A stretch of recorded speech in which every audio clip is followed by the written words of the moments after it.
ابو ایوب انصاری رضی اللہ تعالیٰ عنہ اس کے راوی ہیں، جس نے رمضان کے بعد 6 روزے رکھے، ایسا جیسے پورے سال کے روزے رکھے، ٹھیک ہے نا۔ اس کا مختصر جواب، حدیث میں کہیں ذکر نہیں آیا کہ نبی صلی اللہ علیہ وسلم نے یہ دن کا روزہ رکھا کہ نہیں رکھا، یہ 6 دن کا۔ ارے بھائی آپ خود فرما رہے ہیں، اور آپ کے عدم ذکر سے عدم وجود لازم نہیں آتا۔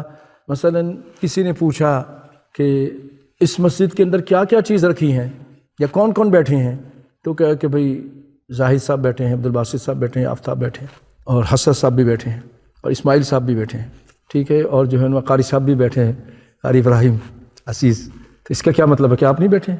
اگر کوئی یہ کہتا ہے کہ یہ بیٹھے ہیں، چند لوگوں کا نام لے لیا، تو کیا مطلب ہے کہ یہ نہیں ہے؟ یہ بھی ہیں لیکن ان کا نام نہیں لیا ہے۔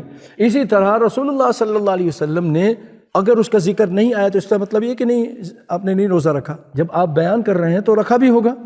آپ تو جب کچھ کہتے تھے تو خود بھی عمل کرتے تھے۔ ہمیں تو آپ کا فرمان پہ دیکھنا ہے نا، آپ نے کیا کہ نہیں کیا ضروری نہیں ہے، ہمارے لیے تو آپ کا فرمان ہے قابل عمل، اس پہ عمل کرنا۔